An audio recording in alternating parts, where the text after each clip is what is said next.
హైదరాబాద్ పటాన్ని పేరుని ప్రపంచ పటంలో పెట్టిన వ్యక్తి ఎవరంటే చంద్రబాబు నాయుడు గారు. హైదరాబాద్ అనగానే ఎన్టీ రామారావు ఫస్ట్ వస్తారా, చంద్రబాబు నాయుడు గారు ఫస్ట్ అయితే చంద్రబాబు నాయుడు గుర్తు వస్తారు. ఆంధ్ర అంటే మన ఎన్టీఆర్ గారు గుర్తు వస్తారు. ఆంధ్ర తెలంగాణలో ఆయన ఎన్నో పథకాలు పెట్టారు, సంక్షేమ పథకాలు. రైతుల పరంగా ఎవరు నచ్చుతారు?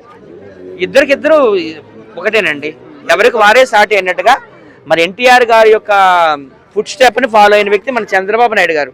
చంద్రబాబు నాయుడు గారి యొక్క గురువు ఎవరంటే ఎన్టీ రామారావు గారు. సో ఇప్పుడు ఆంధ్రాని కూడా చంద్రబాబు నాయుడు గారు బాగా డెవలప్ చేస్తున్నారు.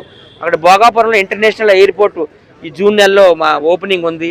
అలాగే మన చాలా సాఫ్ట్వేర్ కంపెనీలు అన్నీ వచ్చేసాయి అక్కడికి. గూగుల్ పరిశ్రమ కూడా వచ్చేసింది వైజాగ్కి. లక్షలాది మందికి ఉపాధి కల్పిస్తున్నారు. అలాగే అమరావతిని కూడా బాగా డెవలప్ చేస్తున్నారు. ఇప్పుడు మన మంగళగిరి అటు సైడ్ వెళ్తే అసలు ఇది అమెరికా లేకపోతే కెనడా, ఆస్ట్రేలియా అన్నట్టు ఉన్నాయన్నమాట ఆకాశ హార్మోన్లు. సో ఎవరికి వారే సాటి ఫస్ట్ ప్లేస్ అయితే ఎన్టీ రామారావు గారు, ఎందుకంటే సీనియర్ కాబట్టి.